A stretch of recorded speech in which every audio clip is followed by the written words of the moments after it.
저는 그렇게 생각합니다. 그렇지만은요, 밀리 합참 의장이 또한 이 미국에서 일본으로 가는 비행기 안에서 기자들한테 주한미군 얘기를 했습니다. 보통 미국인들의 입장을 전제로 해서요. 그러니까 한일 두 나라의 미군을 파견하는 것에 의문을 제기한다. 보통의 미국인들이요. 그러면서 두 나라가 부자 나라인데 왜 스스로 방어할 수 없는지를 뭐 지적했다라고 그러는데 한일 두 나라를 언급했지만은요. 지금 뭐 직접 이해 당사자인 한국 입장에서는 주한미군, 주일미군보다는 주한미군 부분에 대해서 좀 주목해보는 시각도 있는 거 아닐까요? 그럼요. 그러니까 특히 이 밀리 합참의장이 그 트럼프가 아니었으면 합참의장이 될 수가 없는 사람이에요. 예. 뭐 웨스트 포인트 출신도 아니고 예. 발탁을 해서 이제 트럼프가 시켰기 때문에 그래서 복심이라고 네. 얘기하는데 합참의장을 대통령의 복심이라고 얘기한 경우는 저도 제가 저도 처음 봤어요. 헌정사상 처음 들어요. 미국에 그렇습니까? 그러니까 그 정도 그게 무슨 말이냐면 그만큼 그 트럼프의 의중을 상당히 대변하는 것이다. 네. 또 한 가지는 뭐냐면 보통 그 미국 이 관계자들이 뭐 정치인이나 뭐 외교 담당하는 사람도 조금 조심스럽긴 하지만 예. 특히 유니폼 입은 군인들은 절대 정치적인 문제에 대해서 민감한 언급을 하지 않습니다. 네. 근데 이 사람은 아주 과감하게 그것도 언급을 했잖아요. 주한미군 뭐 심지어 이거는 약간 뭘 함의를 가진 것 같은 왜 우리가 우리 돈들을 지켜줘야 되느냐는 식의 당연히 분담금 얘기는 그렇죠. 근데 그렇기 때문에 저희가 이제 왜 지금 일본 언론에서 먼저 터트리고 또 한국에 오고 그리고 미국에서 왜 다 이렇게 국방관계 외교관계 되는 사람들이 지소미아에 대해서 뭐 일본 편을 드는 걸까 네. 하는 의문이 다 있으실 거예요. 근데 그거는 뭐 좀 냉정히 얘기하면 저희가 상황을 오판했기 때문에 그랬던 거예요. 지소미아 파기할 때부터. 그때도 네.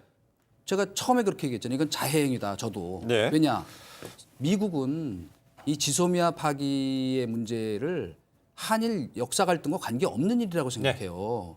그러니까 그런데 저희는 계속 그거를 한일 역사 갈등, 그러니까 한일 간의 이 관계 속에서만 보는 건데 미국이 보는 지소미아는 뭐냐면 그리고 일본도 사실 지소미아 해도 되고 안 해도 돼요.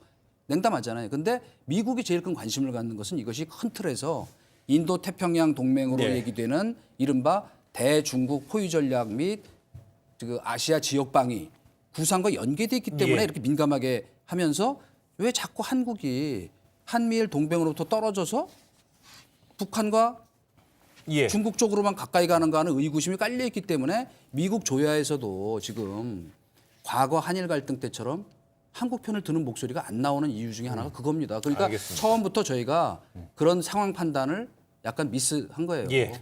밀리 합참의장 이런 얘기했죠. 도널드 트럼프 미 대통령이 병력 철수를 제안한 첫 대통령이 아니다. 이건 협박이잖아요. 예. 여차하면 우리 철수할 수 있다. 왜? 돈 더 내라. 예. 이 이야기를 제가 버전을 바꿔서 이렇게 설명드리겠습니다. 그러니까 우락부락한 사람들이 와서 장사가 좀 잘 되는데 우리가 그러니까 보호해 주는데 왜 돈을 더 안 내? 네. 가만 안 둘 거야. 이게 영화에 많이 나오는 거죠. 우리 그 이동관 전 수석께서 이제 종종 애용하시는 어떤 조폭. 예. 논리가 딱 그 논리거든요. 뭐가 달라요 지금? 이게 무슨 동맹이에요? 그렇다고 이게? 내가 뭐 조폭 좋아하는 거 아니에요? 아, 물론 압니다. 이게 아니 이해하기 쉬운 논리니까요. 그러니까 예. 착취라는 표현은 되게 심한 표현인데 트럼프 뭐 그 미국에 발간된 책에 나온다고 하니까 예. 착취를 하고 그다음에 나아가서 협박을 하는 게 어떻게 동맹이고 어떻게 친구입니까?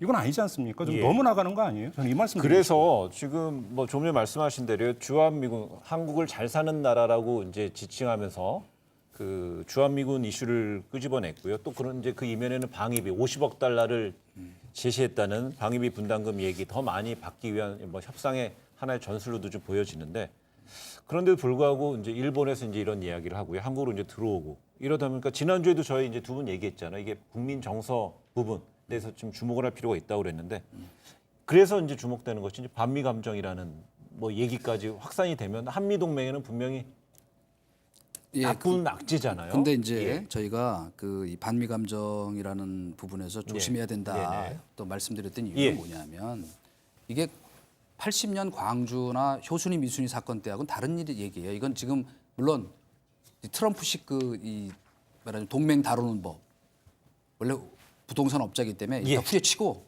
공갈치고 그다음에 이제 뭐 지금 합리적인 선은 우리가 뭐 예를 들어서 한 20억 달러 선까지 올려서 이제 타결되지 예. 않겠느냐 하는 게 보통 일반적 예측이에요. 왜냐하면 뭐 소파에 없는 돈들이잖아요. 전략자산 예. 전개 비용이 하는 게 말도 안 되는 얘기거든요. 그런데 중요한 건 뭐냐면 저희가 미국을 설득해서 또 미국 조야를 설득해서 이거는 왜 부당한가 하는 걸 조목조목 하려면 저희도 한미 동맹에 어떻게 기여하고 있는지 네. 그런 논리 개발도 그렇거니와 사실은 이거를 거꾸로 좀 되칠 수 있는 나름의 또 보관이나 그걸 갖고 예. 그 대응을 현명하게 해야지 뭐 알겠습니다. 반미 감정 일으키는 것은 결코 현명한 대응책은 아닙니다. 물론 알겠습니다. 자연 발생적으로 나오는 거에까지 뭐 저희가 제가 나갈 수는 알겠습니다. 없다고 예, 봐요. 짧게 예. 반미 감정은 안 되지만 반미 여론은 조성할 필요가 있다. 저는 이렇게 말씀드립니다. 감정이 여론은 뭐 정당한 거니까. 바로 그 왜냐 얘기죠. 그러냐면 전략적으로라도 반미로 미국에서 비춰질 수 있는 여론을 조성할 필요가 있다. 알겠습니다. 그러니까 왜 그러냐면 저번에 말씀드리니까 설명 안 드리겠지만 압박을 해야 된다. 우리도 거꾸로 미국을 이 말씀을 꼭 예, 드리고 싶습니다. 정치권의 이제 주요